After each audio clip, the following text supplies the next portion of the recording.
lot of the focus currently here in India is on digital transformation. It's on building out our digital infrastructure. A lot of work has already gone into that, whether we talk about what's happened at the government end or we talk about the private sector's participation in taking that journey forward. I have with me a diverse set of panelists here who are each going to talk about their individual stories and, more importantly, talk about why they're placing their bets on India. So very quickly, let me start by getting right into the heart of the matter. Mr. Ekholm, thanks very much for joining us here. Ericsson has a long-standing history and association with India. It's been a long committed investor in the Indian telecom story. Let me start by asking you about how you view India at this point in time. Just before, ladies and gentlemen, we came out here, Mr. Ekholm told me that if he was 25, India would be the place that he would be. Why is that? We're of course, very excited to be in India.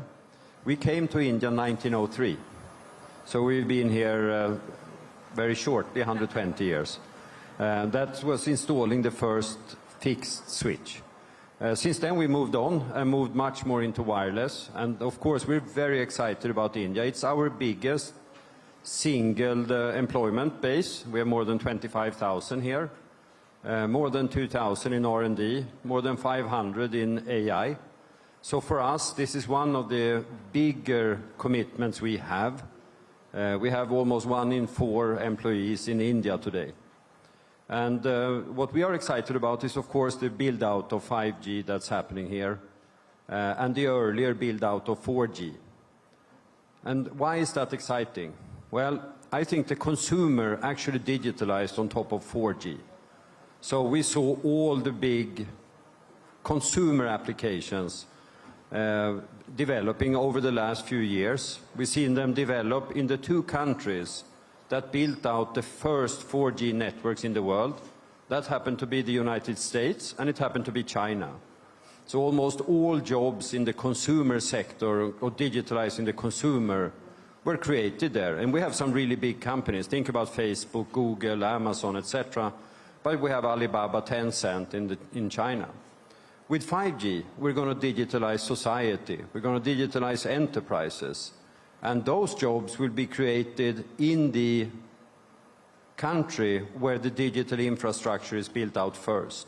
And the 5G, with the pace India is building out 5G, it will have the most modern infrastructure, digital infrastructure in the world. And that's why I am excited about India, but that's also why if I would be 25, I would move to India. Well, that's good to hear, and we hope other 25-year-olds around the world are listening to what you have to say. But, Mr. Lundmark, let me address the very same issue with you as well. You had a meeting with the Prime Minister recently, and you discussed, of course, the Digital India opportunity. Nokia has also been a committed investor here in India. You're also excited about what 5G means for India, for the Indian economy, and for you as a company. Take me through the bull case for digital transformation in India today. Well, first of all, India has quickly grown to our number 2 country or market in the world, and it is also for us the number 1 country in terms of employment. We have about 16,000 employees here, large manufacturing base. We are exporting from India. We are building, for example, 5G base stations here that we are exporting to other parts of the world at a significant technology and R&D development base as well. Echoing what Borje just said, the Indian opportunity is significant, and what I believe is really impressive is the way how India has been systematically building the digital ecosystem. Digital identity for this large a population, impressive achievement. Digital payments, making the society more and more cashless, and now the most ambitious and the fastest, by a big margin, 5G rollout in the world. These all are building blocks for the future economic growth in any country, and India is really taking a lead in this respect. Most of the value through this technology has so far been created through consumer applications, but the next big thing in India will be industrial digitalization, manufacturing, Industry 4.0, and the opportunity to use this platform that you've been building to attract more and more manufacturing and also, very importantly, R&D to the country. Well, I'll address R&D in just a second. I know each one of you has plenty to say on that issue. But, you know, if you were 25, would this be the place that you wanted to be? Absolutely, this would be one of the most attractive places to be. And of course, the population is young. Average age is much lower than in most other parts of the world. So everything that is going on in the world, I think it's pretty clear that India will be one of the key winners. You know, for both Ericsson as well as for Nokia, India is one of your top markets, as well as a top employment market as well, with your largest employee base outside of your home markets, outside of your home countries.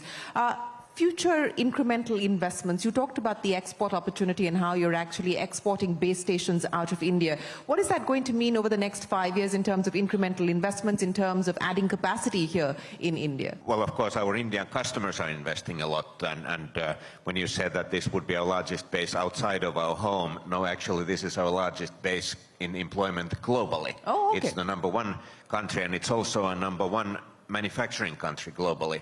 And now everything we are currently seeing, not only in India but in other parts of the world, means that we are going to be increasing our manufacturing capacity. Here we are doing it right away, and we are also increasing the R&D investment. So the future is looking pretty bright here. Okay, the future is looking bright. I was hoping that you'd quantify how bright it is with a number. Are you willing to do that? Well, that depends on how you define the scale. We have 16,000 people at the moment, and we are going to most likely be a much larger employer here in the future. But I am going to disappoint you, and I'm not going to quote you a number that how many people. Okay. But I will give you one number, which is actually in public domain. We had 30% growth here last year, about 1.2 billion. Euro sales. That growth is accelerating from the base of 30% growth. So this is clearly our fastest growing market at the moment. Well, that's nothing to scoff at. To be able to grow on that kind of a base and accelerate growth on that kind of a base is significant. But Sandeep, let's talk about the opportunity that both Mr. Lundmark as well as Mr. Ekholm spoke of, and that is the opportunity of building applications out of India for the world. How are you seeing that happen? You know, we talked about Facebook or Meta now and the companies that evolved at the start of the internet era. And the expectation now is that with the advent of 5G, with what we're already seeing as far as SaaS companies building from India for the world, this is only likely to pick up pace and accelerate further. How do you read the landscape today? Absolutely, Shireen. And you know, there are two types of digital transformation that's happening, right? The one transformation is the Bharat transformation, which is focused internally on India. And there you see Jan Dhan, Aadhaar, the mobile penetration, OCEN, ONDC, Ayushman Bharat. That's the Bharat digital transformation that's happening for the country, by the people of the country. We have the largest base of software developers in the world today, with over 5 million software developers sitting here in India. India as a country graduates about 1.5, 1.6 million engineers a year. Think about what that's going to do, and these resources are very highly valuable resources. As the world is moving towards cloud-based infrastructure, as the world is getting digitized, the one country that can truly provide the workforce for the rest of the world, indeed, is India. So I believe that a lot of companies, including enterprise SaaS companies, that are getting built out of India, because now India has the 5G infrastructure, has the best-in-class technology to build these particular APIs, we believe that there's tremendous market opportunity and market value creation that will happen from India. I've said this before as well, you know, about close to $1 trillion of market cap got created in India in the last 2 decades because of IT services and BPO. My belief is that the next decade, another $1 trillion of market cap will get created for Indian companies that are focused on enterprise SaaS. So huge opportunity going forward in terms of what work from India can afford for the rest of the world.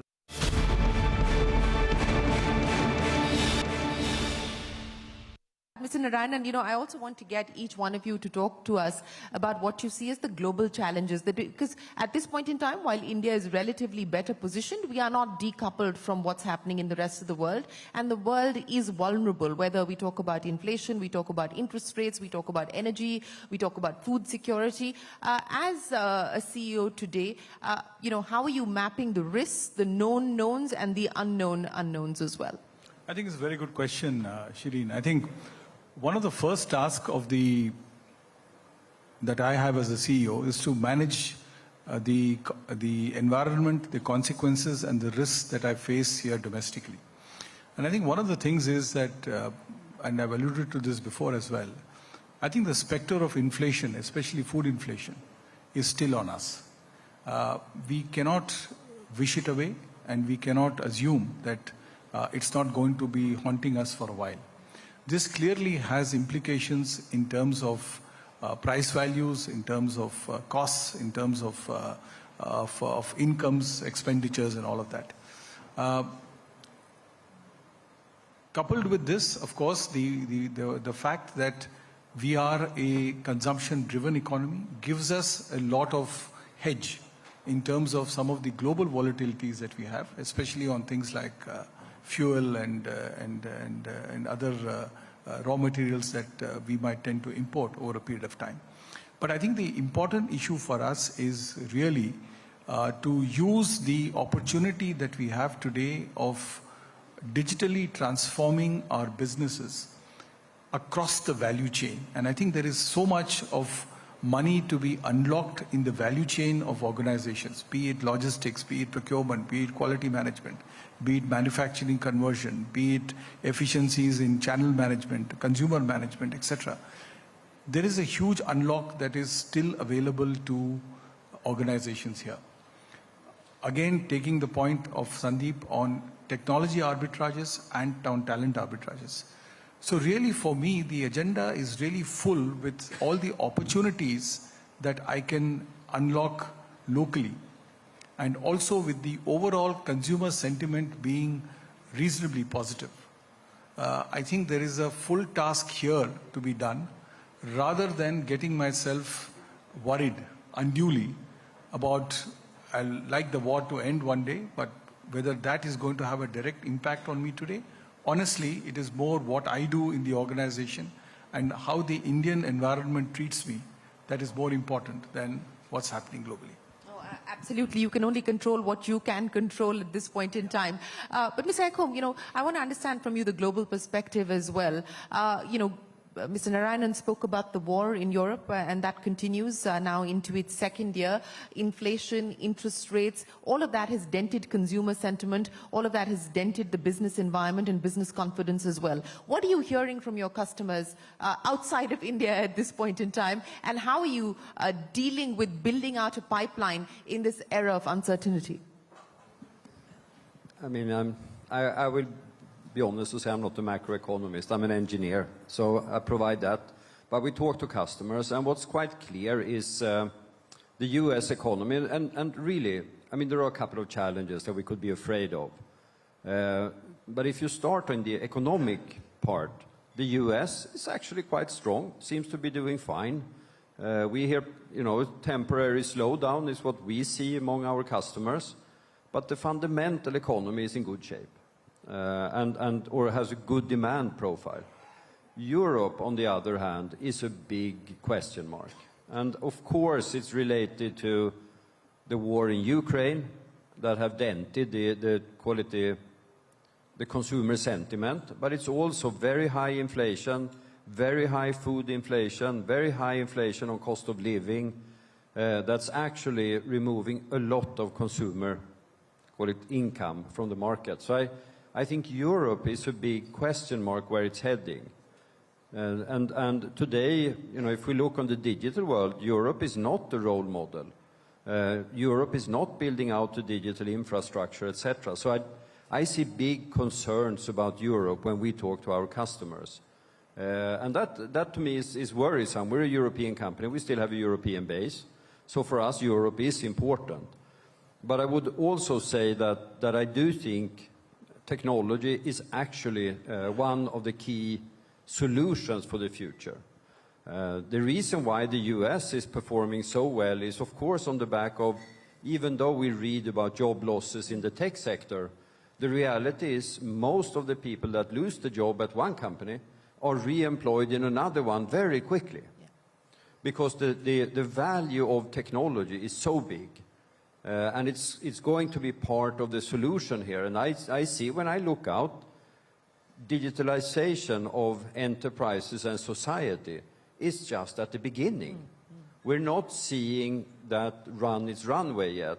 As we make manufacturing more efficient, we make it consume less energy, we make supply chains more efficient, consume less energy, that's going to be part of what solves the general economic picture, helps fight inflation, helps increase accessibility. So I'm actually a big believer that, yes, it may look a little bit dark right now with geopolitics, the economy, etc., but technology is going to be part of the solution for addressing these really big challenges. Absolutely. It could provide that buffer that we've all spoken of and is much needed at this point in time. Mr. Lundmark, I want to understand from you and get your context on the global environment as well. You've been on a whirlwind whistle-stop tour around the world, from the US to Europe and, of course, now here in India. What are the signals that you're picking up in terms of how long this road of uncertainty is likely to be? Are clients holding back on spending in other parts of the world at this point in time?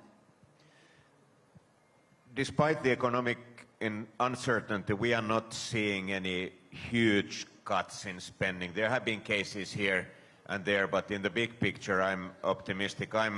I'm also an engineer. I'm not an economist, so that makes us two engineers in the panel and three engineers. What about you, Mr. Narayanan?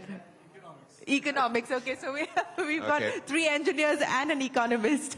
So as one of the three engineers, I'm looking at this from the technology potential point of view, and the key reason why I'm optimistic in the big picture is that only about 30% of the world economy is digitalized compared to what the full potential is. And as we all know, which was already mentioned here, I mean, the technology we are providing is a central part of the answer to pretty much all key problems that the world is facing.